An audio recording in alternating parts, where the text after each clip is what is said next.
सक्षम police times news 112 सक्षम जनतेचा आवाज।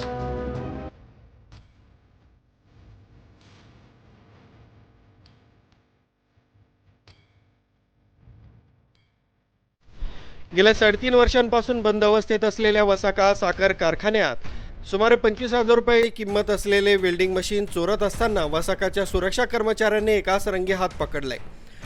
त्यामुळे पुन्हा एकदा वसाका कारखान्यात चोरीचं सत्र सुरूच असल्याचं उघडकीस आलंय। याबाबत मिळालेली माहिती अशी की बंद अवस्थेत असलेल्या वसाका कारखान्यात शुक्रवारी रात्री 9:30 वाजेच्या सुमारास सुरक्षा कर्मचारी शरद गरुड हे गस्तीवर असताना कारखाना मिल विभाग संशयित हालचाल सुरू असल्याचं जाणवलं।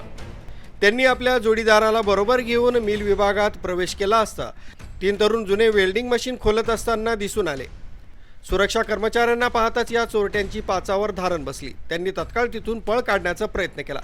3 चोरट्यांपैकी 2 जण पळून जाण्यात यशस्वी झाले, तर सागर भाऊसाहेब पवार नामक व्यक्ती सुरक्षा कर्मचाऱ्यांच्या हाती लागलाय।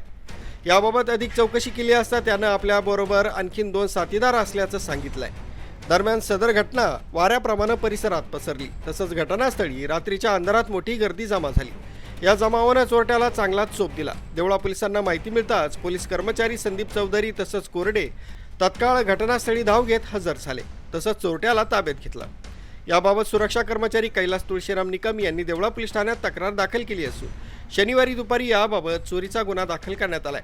याबाबत सागर भाऊसाहेब पवार याला अटक करण्यात आली असून 2 इतर जणांचा देवळा पोलीस निरीक्षक सार्थक नेहते यांच्या मार्गदर्शनाखाली सहाय्यक पोलीस निरीक्षक विनय देवरे कोरडे पुढील तपास करीत आहेत।